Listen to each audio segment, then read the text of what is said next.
bonus edition of the MMA Outsider podcast. You can think of this as episode 34.5, except no one's going to be fighting on Fox Sports Net for a shot to be on the best damn sports show, period. Instead, my partner John Buhl will chat with Danny Castillo following his decision victory over Anthony Njokuani at UFC 141 this past weekend. So check it out.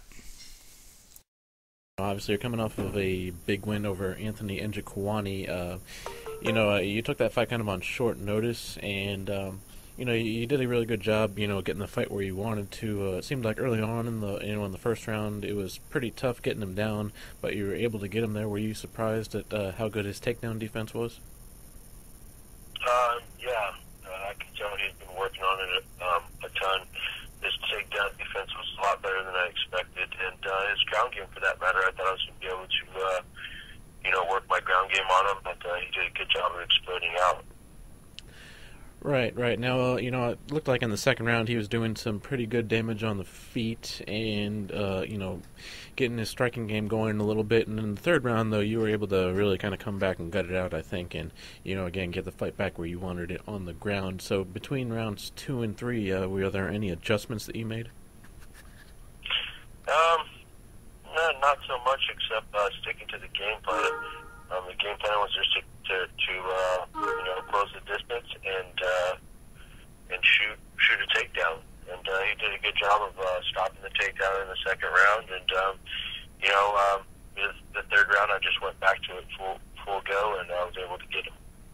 Right. Now, like I mentioned, you took the fight on a bit of short notice. I know you stay in shape pretty much year-round, and so you just come off of a fight not too long ago, so I'm sure you hadn't put on too much weight or anything, but, how did you feel going into the third round? I mean, were you a little bit tired, or did you feel like your cardio was where it needed to be? Yeah, I didn't think my cardio was bad. Wasn't good either. I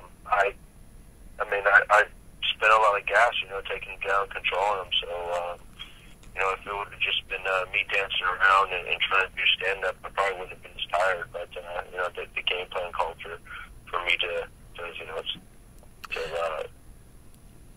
out and take it down. Right. Now, I know a lot of your fights have been pretty exciting. Usually you're able to take guys down and beat the snot out of them, like you did against Shamar Bailey. And this fight, obviously it was a really tough opponent. He was, good defensively on the ground. The fans were booing a little bit, and I mean, that happens sometimes. I mean, you're trying to go out there and win and do your best, but, depending on the style of matchups, it doesn't always happen that way. I mean, looking back on it, how did you feel, I guess, hearing the crowd reaction like that? At first it bothered me a little bit, but it doesn't really bother me too much. I totally forgot that he lived in Las Vegas, so I'm sure it was the hometown, and it wasn't the most exciting fight at all, but I finished fights in my career. It's not like I don't go to decision every fight, so it was just a tough matchup for me that the styles kind of clashed somehow or some way, and I wasn't able to finish him. Yeah. Now, I guess looking forward, you've had a few days to reflect on it. Like I said, he's a pretty good guy to get a win over. He's fought some really tough prospects in the division. Have you thought about what might be next for you, or when you plan on getting back in there? No, I haven't really thought about that. I haven't been in the gym to start training yet. I'm trying to take this week off from contact, but I have been. I'm already on my bike, so I wouldn't be surprised if I fight before next March. I wouldn't be opposed to it. I don't really want to take too much time off. It seems like I'm starting to catch wind and getting some momentum going on, so I want to keep the ball rolling. Right. Now, obviously, you've made a pretty smooth transition from the WEC to the UFC, and, I remember when we talked back when you were, getting ready for your final WEC fight, you trained with UFC caliber guys before, guys who'd been in the UFC, and really felt you were ready for that level. So now that you've been in there a few times, you mentioned you feel like you're kind of on a roll a bit. I guess, are things really starting to click in the gym, or was it just a matter of getting your opportunity, or do you feel like you're really starting to improve in a lot of aspects? I think all the hard work and training is starting to catch up. I'm finding the identity of myself as a fighter, and I think it's starting to click. The style of fighter that I've become and that I'm working on becoming is one that's winning fights. So I'm excited. It's a good feeling. I don't think I performed to my total potential in my last fight, but I thought I fought well. And had I had more time to prepare, I think I could have finished the fight in the first round. Right. Now, to get off to the topic of a couple of your teammates just for a second, because they have some big fights coming up. I know, obviously, you trained with Uriah and Chad Mendez for a long while, and I think, first off, Chad's fighting Jose Aldo, and, he could prevent some interesting matchup problems. First off, I was wondering, what are your thoughts on that fight and how Chad might be able to go up against, a guy that people think is one of the top pound-for-pound guys in the sport? Yeah, it's a tough fight. And I'm 100% confident that Chad's going to win that fight. His wrestling's too. His wrestling is hard to deal with. I've worked out with a lot of guys, a lot of wrestlers that became, Olympic level wrestlers as well. And the wrestling is just Chad's wrestling is perfect for MMA. It's explosive. He's one of the strongest guys I've ever wrestled with, also. So I think that alone, he's just going to have to, grit out a hard, tough fight, because Aldo is one of the best in the world. But I think he might finish him in the third or fourth round. Aldo didn't look so good with his. He wrestled a lot in the Homnick fight, and it tired him out a little bit.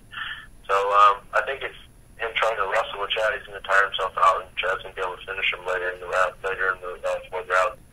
Right. And another big matchup that'll be coming up later on after the season of The Ultimate Fighter is done taping is, your friend of yours, Uriah Faber, is going to be rematching Dominic Cruz, and it seemed like in their last fight, Faber hurt him a couple times, but wasn't really quite able to put everything together he needed to get the win, and lost it on the scorecards. To me, it seemed like it might be a fight where he can make some adjustments and maybe make the fight a lot more difficult for Dominic. So how do you see their rematch going? I thought he won that fight. I thought it was really close. If anything, it was a draw. I didn't see him losing that fight. I saw it live, and when I saw it on TV again, I thought the same thing as well. I think Uriah just needs to fight his fight, and continue to do what Uriah does. Maybe implement a few more takedowns on his part in the fight, and maybe he gets one or two takedowns and he wins that fight. Sure. Mm-hmm. Now, someone else I wanted to ask you about, Master Tong, of course, a very well-known trainer now that all you guys at Team Alpha Male are really starting to make a serious imprint on the sport. I was curious, what's it been like training with him, and how's he been able to improve your MMA game, and what is it that he does that allows you guys to be so successful in the cage? Because some guys, they have the talent and they've got the skills, but not everyone's able to put it together once they actually go in there and fight. I think, I don't know, he's a fighter, he's our stand-up coach, but, he's got a bunch of MMA fights with no ground experience, and he's got a bunch of Muay Thai, over 200, I can't even remember how many Muay Thai fights, probably 1,000 Muay Thai fights, who knows, and, he fought pro boxing, and he had a bunch of wins in pro boxing, so I just think he's a fighter in general, and, he kind of understands us, because we're all fighters, and, I don't know, he's good at what he does, and, I don't know, everyone's been super hard in the gym ever since I've been there, so, all that hard work is paying off, finally.